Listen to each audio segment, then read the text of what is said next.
വേദിയിലും സദസ്സിലും ബഹുസ്വരായ വളരെ പ്രിയപ്പെട്ട എല്ലാവർക്കും എൻ്റെ വിനീതമായ നമസ്കാരം. 158ാമത് വാർഷികമാണ് സ്റ്റുഡന്റ്. ഇപ്പൊ 158 വർഷം ഒരു വിദ്യാലയം ഒരു പ്രദേശത്ത് എന്തുമാത്രം വലിയ മാറ്റം വരുത്തിയിട്ടുണ്ടാകും എന്ന് നമ്മൾ തിരിച്ചറിയണമെങ്കിലും ചിന്തിച്ചാൽ മാത്രം മതി.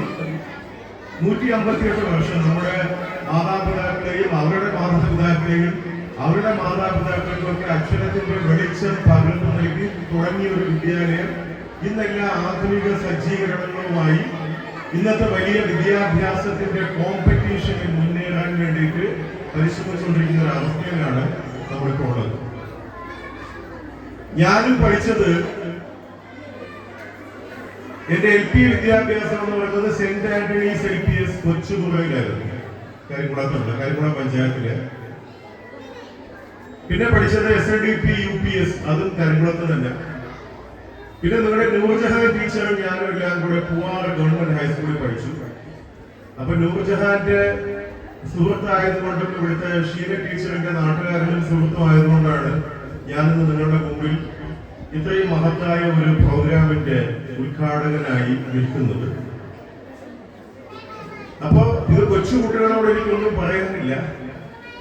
ഈ ഇങ്ങനെയുള്ള വിദ്യാലയങ്ങളുടെ പ്രത്യേകത എന്താണെന്ന് ചോദിച്ചാല്, അടിസ്ഥാന വിദ്യാഭ്യാസം കൊടുക്കുന്നിടത്താണ് ഒരാളിന്റെ ജീവിതത്തിന്റെ ഏറ്റവും പ്രധാനപ്പെട്ട കർമ്മം നിർവഹിക്കപ്പെടുക. അപ്പൊ എനിക്ക് സംസാരിക്കാനുള്ളത് പ്രധാനമായും അധ്യാപകരോടും ഇവിടെ കൂടിയിരിക്കുന്ന വിദ്യാർത്ഥികളോടും പിന്നെ ഈ സ്കൂള് ഒരു മഹത്തായ സ്ഥാപനമായി കാണണമെന്ന് ആഗ്രഹിക്കുന്ന നാട്ടിലെ സാംസ്കാരിക രാഷ്ട്രീയ പ്രവർത്തകരോടുമാണ്. നമ്മുടെ എല്ലായ്പ്പോഴും ഒരുപാട് പ്രാസംഗികർ പറയുന്ന ഒരു കാര്യമാണ്, വിദ്യാഭ്യാസം എന്ന് പറയുന്നത് കേവലം അക്ഷരങ്ങൾ പഠിപ്പിക്കുന്ന ഒരു പ്രക്രിയ മാത്രമല്ല, അല്ലെങ്കിൽ ഒരുപാട് മാർക്ക് വാങ്ങാൻ വേണ്ടി കുട്ടികളെ പ്രാപ്തരാക്കുന്ന ഒരു കാര്യവുമല്ല.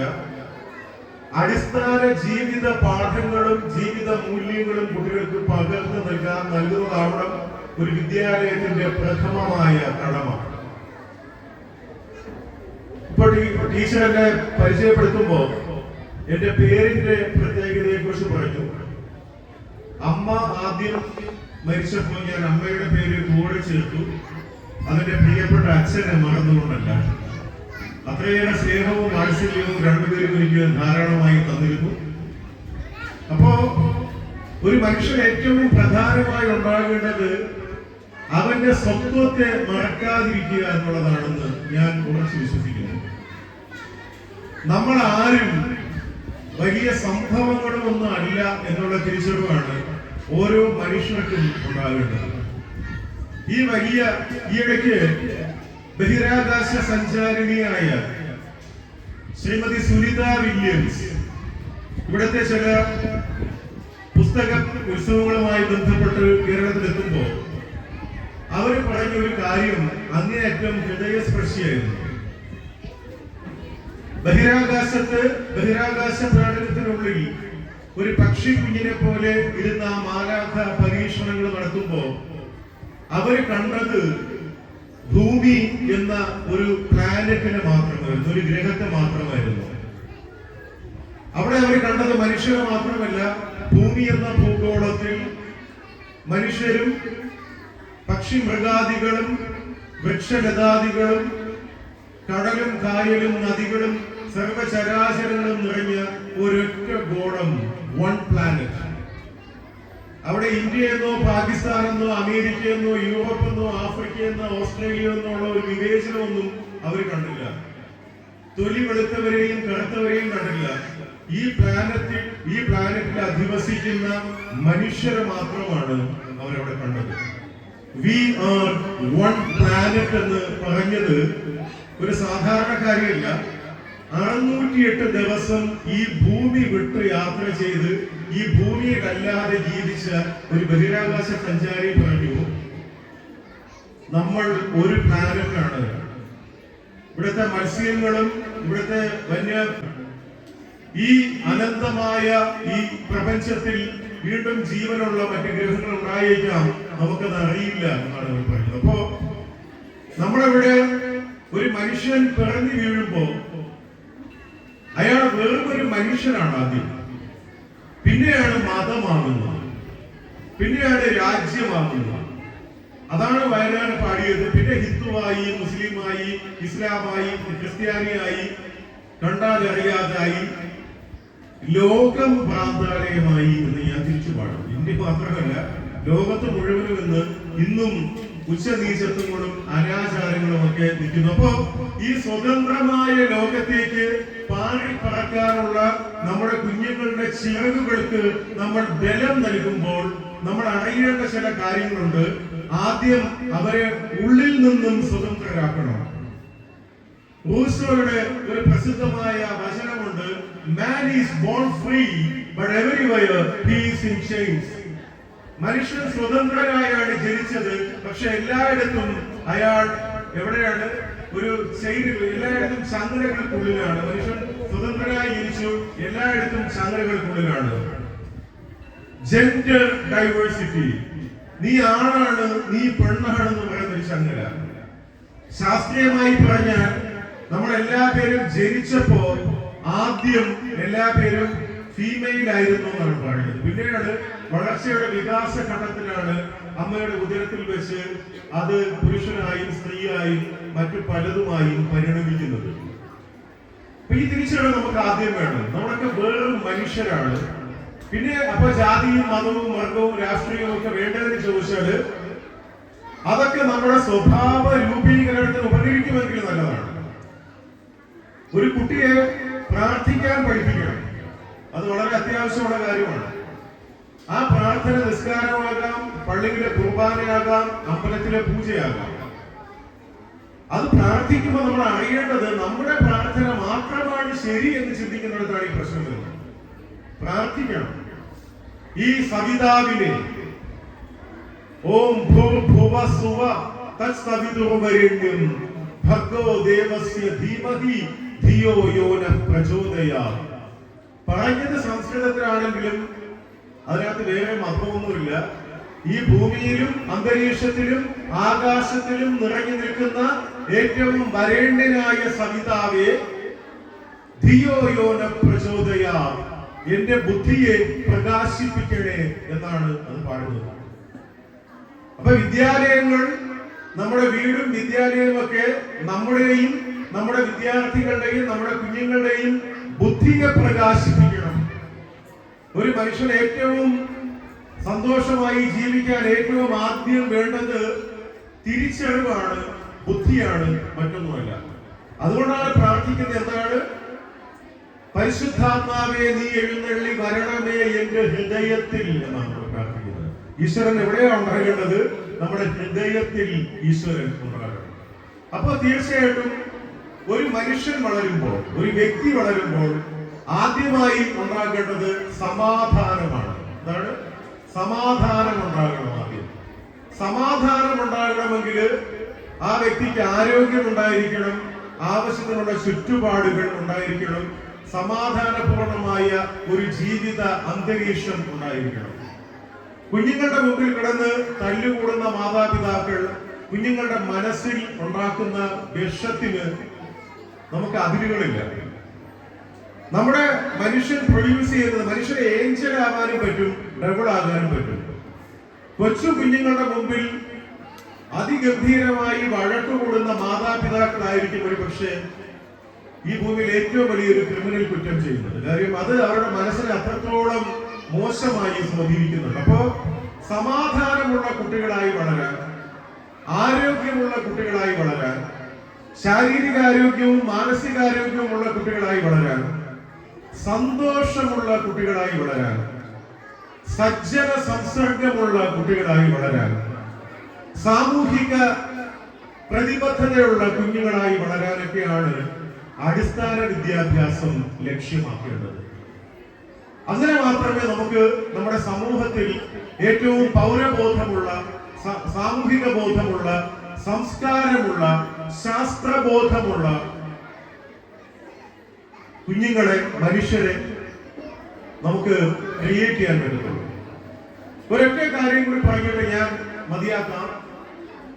നൊബേൽ സമ്മാനം കൊടുക്കുന്ന 4 വിഷയങ്ങൾ ഏതൊക്കെയാണെന്ന് അറിയാമോ? അത് ഞാനിങ്ങനെ 4 സൈഡ് പറയും. സയൻസ്, സാമ്പത്തിക ശാസ്ത്രം, സാഹിത്യം, സമാധാനം.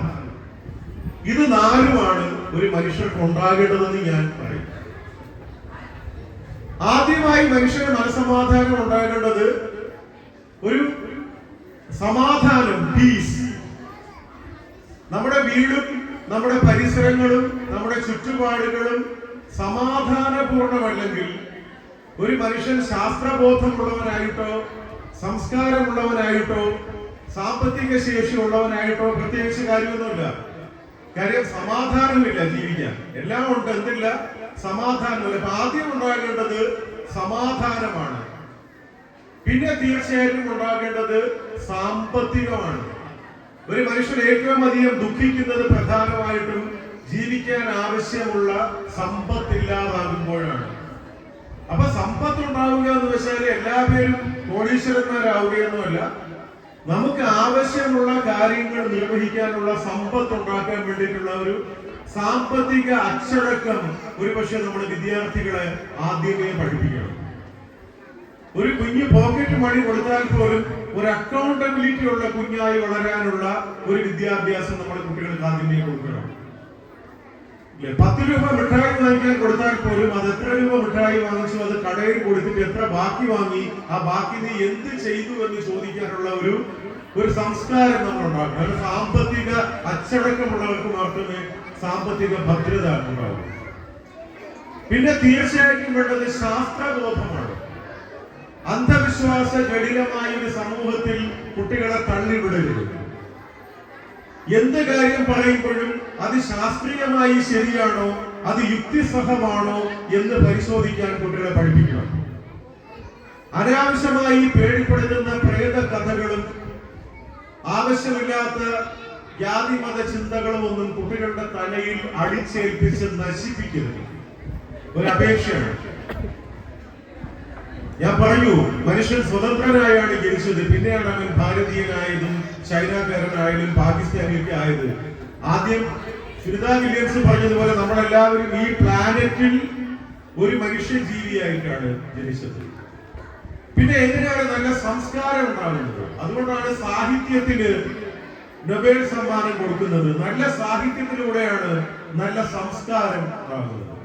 നല്ല വായനാശീലത്തിലൂടെയാണ് നല്ല സംസ്കാരം ഉണ്ടാകുന്നത്. ഞാൻ ആത്മാർത്ഥമായി ഒരു കാര്യം പറഞ്ഞുകൊണ്ട് നിർത്താം. ഇന്ന് നമ്മളെല്ലാ രക്ഷകർത്താക്കളും അധ്യാപകരും മനുഷ്യരെന്ന നിലയിൽ നമ്മളുമൊക്കെ അഭിമുഖീകരിക്കുന്ന ഒരു വലിയ പ്രശ്നമുണ്ട്. അത് മൊബൈൽ ഫോണിന്റെ അഡിക്ഷനാണ്. ഈ മൊബൈൽ ഫോണിന്റെ അഡിക്ഷൻ ഭയങ്കരമാണ്. നമുക്ക് എല്ലാവർക്കും ആ അഡിക്ഷൻ ഉണ്ട്. ഒരു ദിവസം നമ്മുടെ സ്ക്രീൻ ടൈം ഒന്ന് നോക്കിയാൽ നമുക്ക് മനസ്സിലാവും നമ്മൾ 4, 5, 6, 10 മണിക്കൂറൊക്കെ വെറുതെ അതിനകത്ത് നോക്കി സമയം കളഞ്ഞിരിക്കുന്നത് നമുക്ക് കാണാൻ പറ്റും. അപ്പൊ ഈ മൊബൈൽ ഫോൺ അഡിക്ഷൻ മാറ്റാനുള്ള ഒരേ ഒരു മാർഗം കുട്ടികളെ വായനയുടെ സ്വർഗത്തിലേക്ക് നയിക്കുക എന്നുള്ളതാണ്. എന്താണ് വായന കൊണ്ടുള്ള ഉപകാരം? നമ്മളൊരു കാര്യം വായിക്കുമ്പോൾ അത് നമ്മുടെ പവർ ഓഫ് ഇമാജിനേഷനെ ഉണർത്തുന്നു, നമ്മുടെ സങ്കല്പ ശക്തിയെ കൂടുന്നു. ഒരു സിനിമ നമ്മൾ കാണുമ്പോൾ ഒരു സംവിധായകൻ ഉണ്ടാക്കി വെച്ച സിനിമയാണ് നമ്മൾ കാണുന്നത്. പക്ഷെ നമ്മൾ ആ സിനിമ കാണുന്നതിന് മുമ്പ് കഥ വായിക്കുമ്പോൾ നമ്മുടെ മനസ്സിൽ വേറൊരു സിനിമ ഉണ്ടാവുന്നുണ്ട്. നമ്മുടെ മനസ്സിലുണ്ടാവുന്ന സിനിമയിലെ കഥാപാത്രത്തിന്റെ രൂപവും ഭാവവും സ്വഭാവവും ഒക്കെ ഒരുപക്ഷെ വ്യത്യസ്തമായിരിക്കാം. അപ്പൊ ഭാവനാ സമ്പന്നമായി നമ്മുടെ മനസ്സിൽ കണ്ട് ഒരുപാട് മനസ്സിൽ കാണാനുള്ള സാഹചര്യമാണ് വായന ഇല്ലാതാകുമ്പോൾ ഇല്ലാതാവുന്നത്. അപ്പോൾ തീർച്ചയായിട്ടും മൊബൈൽ ഫോൺ അഡിക്ഷൻ കുറയാൻ വേണ്ടിയിട്ട് കുട്ടികൾ വീഡിയോ ഗെയിം കളിക്കുന്നതിന് പകരം ഗ്രൗണ്ടിൽ ഇറങ്ങി കളിക്കാനും വായിക്കാനും ഒക്കെ പരിശീലിപ്പിക്കാൻ നമുക്ക് സാധിച്ചാൽ അത് തീർച്ചയായിട്ടും കുട്ടികൾക്ക് ഒരു വലിയ മുൻകൂട്ടാവും. ആരോഗ്യകരമായി ജീവിക്കാനുള്ള പാഠങ്ങളാണ് തീർച്ചയായിട്ടും നമ്മുടെ LP, UP, നഴ്സറി സ്കൂളുകളിൽ നിന്നും ഉണ്ടാകേണ്ടത്. അടിസ്ഥാന വിദ്യാഭ്യാസം എന്ന് പറഞ്ഞാൽ ഇപ്പൊ ജപ്പാനിലൊക്കെ കുട്ടികൾ സ്കൂളിൽ പോകുമ്പോൾ സ്കൂള് വൃത്തിയാക്കുന്നത് അവരാണ്. അവർ പോയിട്ട് സ്കൂള് വൃത്തിയാക്കുന്നു. അവർ ഓരോ തവണ റോഡ് മുറിച്ച് കിടക്കുമ്പോഴും കുനിഞ്ഞ് അവരെ മുറിച്ചു കിടക്കാൻ അനുവദിച്ചവരോട് നന്ദി പറയുന്നു. അപ്പൊ അങ്ങനെയുള്ള ഒരു സാമൂഹിക ബോധമുള്ള, വ്യക്തിബോധമുള്ള ഒരു സമൂഹത്തെ സൃഷ്ടിക്കാൻ തീർച്ചയായിട്ടും അടിസ്ഥാന വിദ്യാഭ്യാസം നൽകുന്ന വിദ്യാലയങ്ങൾക്ക് വളരെ വലിയ പങ്കുണ്ട്. അവിടെയാണ് ഈ വിസ്മയം 2026 ഞാൻ ഇവിടെ ഉദ്ഘാടകനായി വരുമ്പോ 158 വർഷമായി ഈ ഒരു പ്രദേശത്തിന്റെ സാമൂഹിക, സാംസ്കാരിക, സാമ്പത്തിക, ശാസ്ത്ര നവോത്ഥാനത്തിൽ ഇത്രയേറെ പങ്ക് വഹിച്ച ഒരു സ്ഥാപനത്തിൽ എനിക്ക് വരാൻ സാധിച്ചതിനും അതുകൊണ്ട് ഈ വിദ്യാലയത്തിൽ ഇനിയും ധാരാളം വിദ്യാർത്ഥികൾ പഠിക്കാൻ വേണ്ടുന്ന ഏർപ്പാട് PTA-യും അധ്യാപകരും ചെയ്യണമെന്നും നിങ്ങളോട് പറഞ്ഞുകൊണ്ട് വിസ്മയം 2026 ഉദ്ഘാടനം ചെയ്തതായി ഞാൻ പ്രഖ്യാപിക്കുന്നു. എന്നെ ഇന്ന് ഈ പ്രോഗ്രാമിൽ ക്ഷണിച്ച ഈ പ്രോഗ്രാമിന്റെ സംഘാടകരായിട്ടുള്ള എന്റെ അധ്യാപക സുഹൃത്തുക്കൾക്കും ശ്രീമതി സുനിത ടീച്ചറിനും ഒക്കെ എന്റെ നന്ദി ഞാൻ പറയുന്നു. എന്നെ എത്രയേറെ സമയം ശ്രമിച്ച നിങ്ങൾക്ക് ഓരോരുത്തർക്കും നന്ദി പറഞ്ഞുകൊണ്ട് ഞാൻ സവിനയം അവസാനിപ്പിക്കുന്നു. Thank you so much.